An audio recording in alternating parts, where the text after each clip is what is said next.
देखिए, पिछले वीडियो में हम लोग पढ़े थे क्लोरोफॉर्म के निर्माण की विधियां पढ़े थे। इसमें रासायनिक गुण आ रहे हैं, केमिकल प्रॉपर्टीज आ रहे हैं। इससे इसके बीच में कल के वीडियो और आज के वीडियो स्टार्ट करने से के बीच में एक टॉपिक छूट रहा है, जो है क्लोरोफॉर्म के फिजिकल प्रॉपर्टीज, भौतिक गुण। तो भौतिक गुण को ऐसे ही समझ लीजिएगा।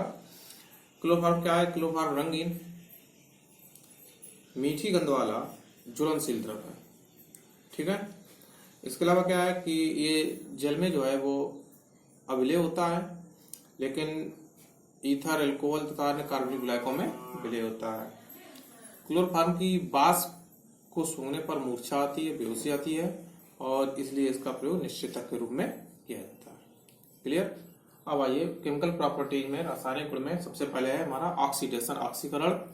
इसमें क्या होता है कि क्लोरोफॉर्म को सूर्य के प्रकाश की उपस्थिति में जब वायु में खुला छोड़ देते हैं तो ये कार्बोनिल क्लोराइड गैस बनाती है। क्लोरोफॉर्म को क्या करते हैं, सूर्य के प्रकाश की उपस्थिति में जब वायु में खुला छोड़ देते हैं तो कार्बोनिल क्लोराइड गैस बनाती है, जो कि बहुत विषैली होती है। इसको फास्जीन गैस के नाम से भी जानते हैं। ठीक है। देखिए कैसे होता है। क्लोरोफॉर्म प्लस वायु से क्रिया कराई, ऑक्सीजन प्रेजेंट इन सनलाइट, सूर्य के प्रकाश की उपस्थिति में क्रिया करा देंगे तो क्या बनेगी? फास्जीन गैस बनेगी, COCl2। क्लोरीन अलग हो जाएगी और H2O बनेगा। ठीक है। संतुलित करेंगे तो संतुलित करने में यहाँ 3 का गुणा करिएगा। ऑक्सीजन में 3 का गुणा करेंगे तो 2 का गुणा यहाँ करा जाएगा, 2 का यहाँ किया जाएगा। ठीक है। और बस इतने से हो जाएगा। चलो चेक कर लीजिएगा। Carbon 2, hydrogen 2, oxygen 6। ऑक्सीजन पूरे नहीं हो रहे हैं तो यहाँ से ऑक्सीजन और हाइड्रोजन में भी थोड़ा डिफरेंस है। ऑक्सीजन ये क्लियर नहीं हुआ है, तो ऑक्सीजन पूरा नहीं हुआ तो इसके लिए क्या करेंगे, देख लीजिएगा। यहाँ पे 4 का गुणा करेंगे। ठीक है। तो यहाँ पर भी 4 का करेंगे। इतना हो गया। इसके बाद यहाँ पर क्लोरीन में 2 का गुणा कर दीजिएगा और H2O में 2 का कर दीजिएगा। बस अब देखिए हो जाएगा। ठीक है। यहाँ से सब क्लियर हो चुका है। तो यहाँ से हमको एक विषैली गैस प्राप्त हुई है, COCl2, कार्बोनिल क्लोराइड, जिसको हम फास्जीन गैस कहते हैं। अब देखिए होता क्या है कि जब हमें पता है कि फास्जीन बहुत विषैली गैस है तो इसको हमें बनाना क्यों है? बनाना तो है नहीं, लेकिन ये बन जाती है ऑटोमेटिक। कब? जब क्लोरोफॉर्म को वायु की उपस्थिति में सूर्य के प्रकाश में रख दिया जाता है तो हमें क्या करना होता है, ऐसा एटमॉस्फेयर तैयार करना होता है कि जिससे ये गैस ना बने। इसलिए करते क्या कि क्लोरोफॉर्म को कांच की बोतल में रखते हैं। रंगीन कांच की बोतल होती है, गहरे भूरे रंग की कांच की बोतल होती है, उसमें रखते हैं और पूर्ण रूप से भर देते हैं। ठीक है। अब तो इसके पीछे कारण है, भूरे रंग में इसलिए रखते हैं क्योंकि जो प्रकाश की किरण है, प्रकाश है, वो इसमें प्रवेश ना कर पाए। पहली चीज पूर्ण रूप से भर देते हैं, जिससे इसमें क्या होता है, वायु क्रिया ना करें, वायु ना प्रवेश हो पाए। 2 चीज हो गई ना। ठीक है। इसमें देखिए अब ना बने इसके लिए क्या करते हैं कि 1% एथिल एल्कोहल मिला देते हैं। इसमें 1% एथिल एल्कोहल मिला देते हैं। एथिल एल्कोहल क्या करता है कि ऋणात्मक उत्प्रेरक का कार्य करता है, मतलब अपक्रिया की दर को बहुत ही कम कर देता है। ठीक है। अच्छा, अगर कुछ मात्रा में फास्जीन गैस बन भी जाती है, समझते जाइएगा, अगर कुछ मात्रा में फास्जीन गैस बन भी जाती है तो जो एथिल एल्कोहल होता है वो क्या करता है कि इस फास्जीन गैस को कार्बोनिल क्लोराइड को चेंज कर देता है एथिल कार्बोनेट में, एथिल कार्बोनेट बना देता है, और एथिल कार्बोनेट जो होता है वो विषैला नहीं होता। क्लियर। देख लीजिएगा, यदि कार्बोनिल क्लोराइड गैस बन भी गई, मतलब जब एथिल एल्कोहल मिला दिया जाएगा तो बनेगी तो जरूरी, लेकिन बहुत ही कम मात्रा में और बहुत ही दिनों के पश्चात, बहुत ही सूक्ष्म क्रिया होगी।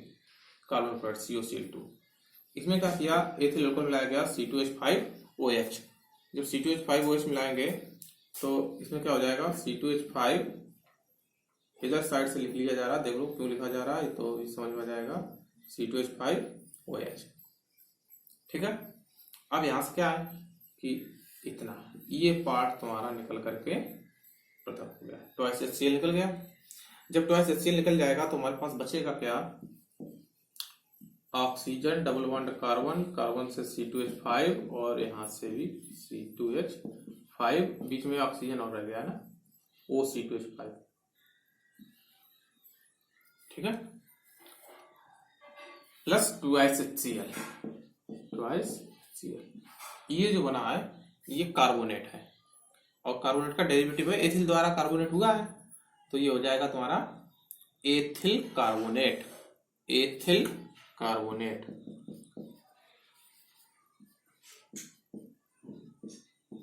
एथिल कार्बोनेट जो है वो अविशैला है, मतलब विषैला नहीं होता है, ठीक है।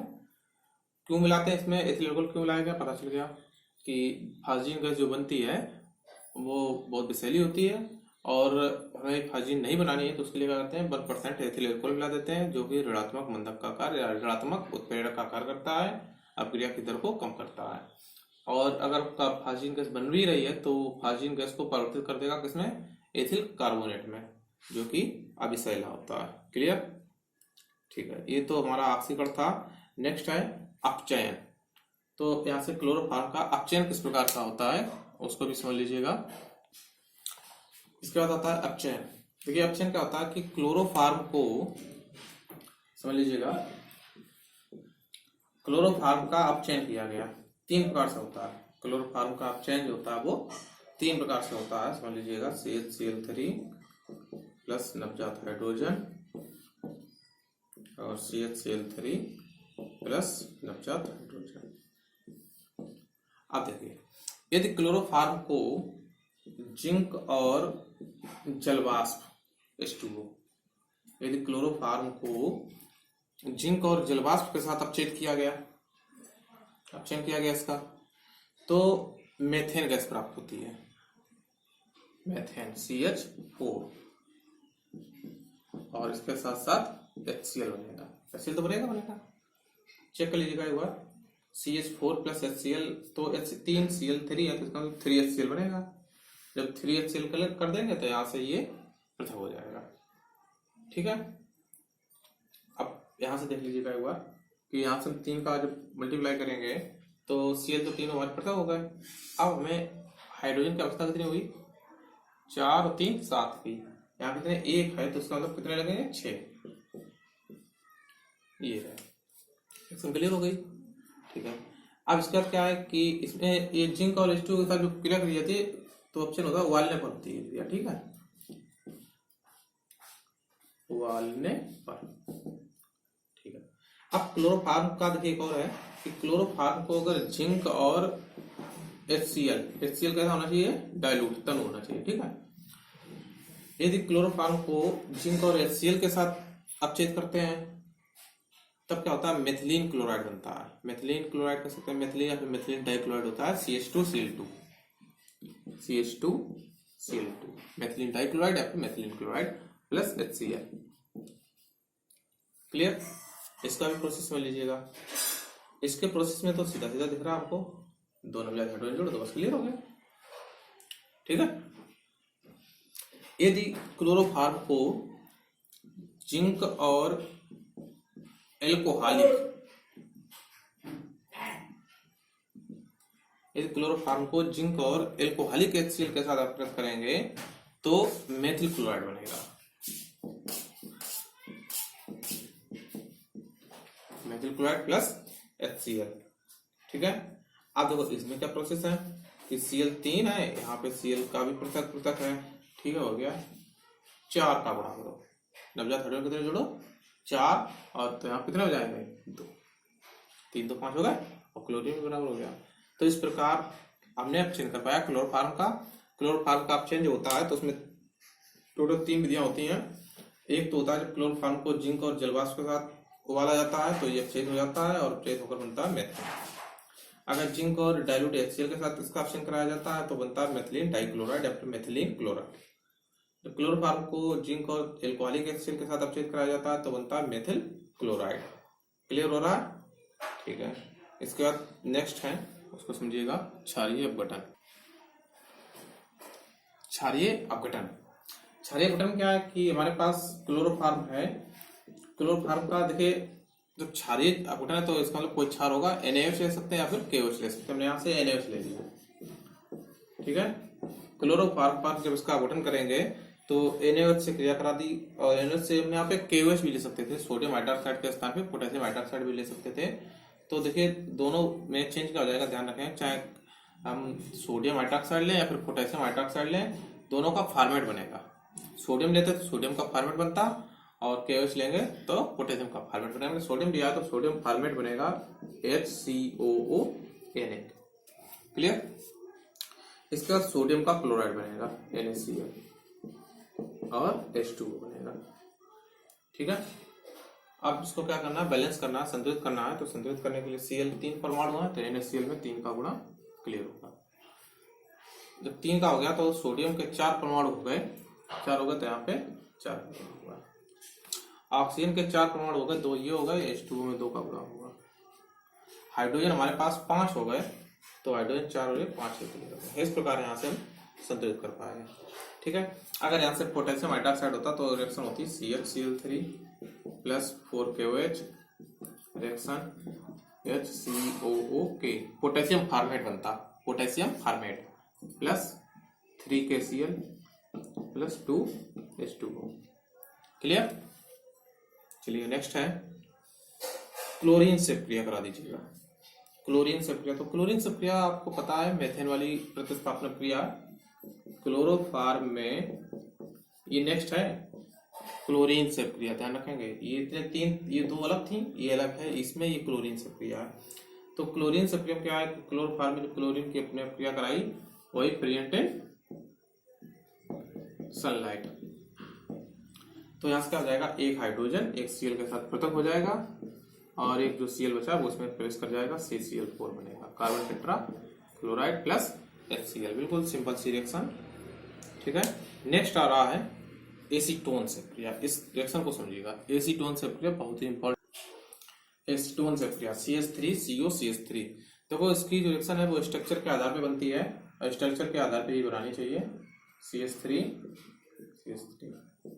Single bond C double bond O, ये रहा एसीटोन, ये लिखा है एसीटोन, ठीक है। इसकी क्लोरोफॉर्म से क्रिया कराई, क्लोरोफॉर्म CHCl3, देखिए चेंज क्या हो रहा है, यहाँ से एक हाइड्रोजन परमाणु ऑक्सीजन के साथ आ रहा है, तो निश्चित रूप से ऑक्सीजन की एक संयुक्ता बढ़ रही होगी। जब ऑक्सीजन की संयुक्ता बढ़ रही तो बॉन्ड यहाँ से एक कम हो जाएगा।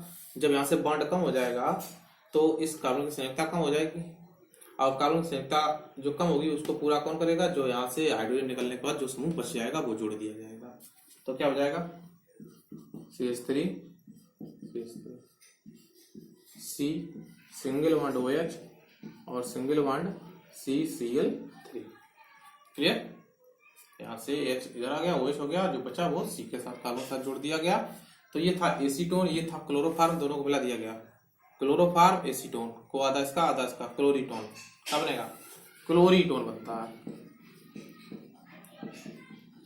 एसीटोन प्लस क्लोरोफॉर्म रिएक्शन क्लोरीटोन, ठीक है।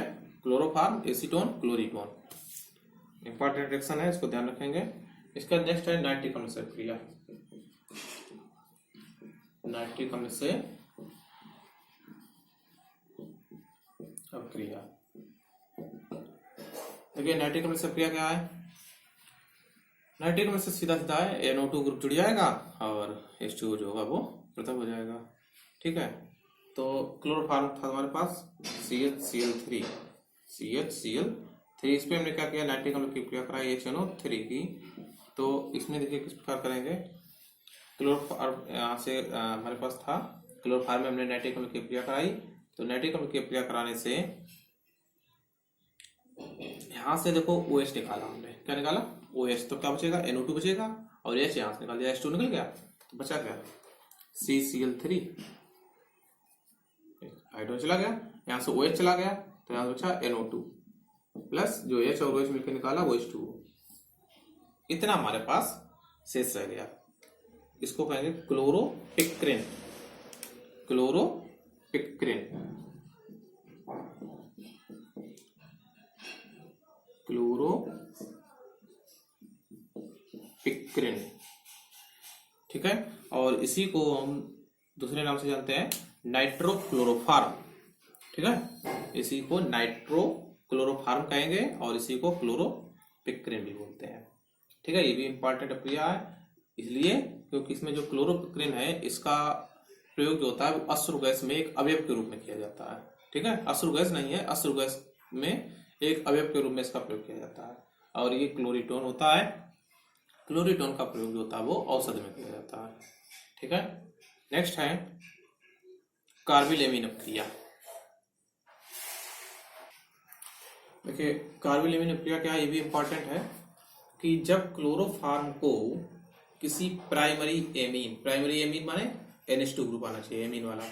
ठीक है, जब क्लोरोफॉर्म को किसी प्राइमरी एमीन के साथ एल्कोहलिक पोटेशियम हाइड्रोक्साइड विलयन में अपकृत किया जाता है तो एक दुर्गंधयुक्त पदार्थ बनता है। और जो दुर्गंधयुक्त पदार्थ होता है वो होता है आइसोसाइनाइड। दुर्गंधयुक्त पदार्थ आइसोसाइनाइड बनता है। ये क्रिया जो होती है वो कार्बिलेमिन क्रिया कहलाती है। ठीक है, अब देखिए इसकी रिएक्शन समझिए। हमारे पास था प्राइमरी एमीन, प्राइमरी एमीन में RNH2 हो गया, R छोड़ो यहाँ से सीधा सीधा जो भी मिलेगा। ठीक है, मेमोरी कंप्लीट हो गई है लगता है। चलिए देखते हैं। RNH2 R से ही ले लो, बाकी छोड़ देंगे जल्दी से।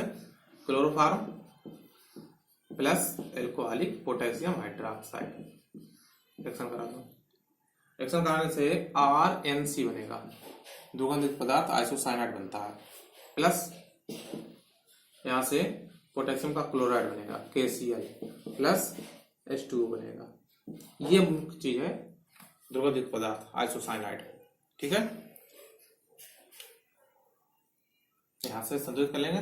3 क्लोरोफॉर्म है, 3 पोटेशियम क्लोराइड बनेगा, 3 KOH लगाया जाएगा और 3 H2 हो जाएगा। क्लियर। R बराबर हम यहाँ से CH3 भी ले सकते हैं, C2H5 भी ले सकते हैं और C6H5 भी ले सकते हैं।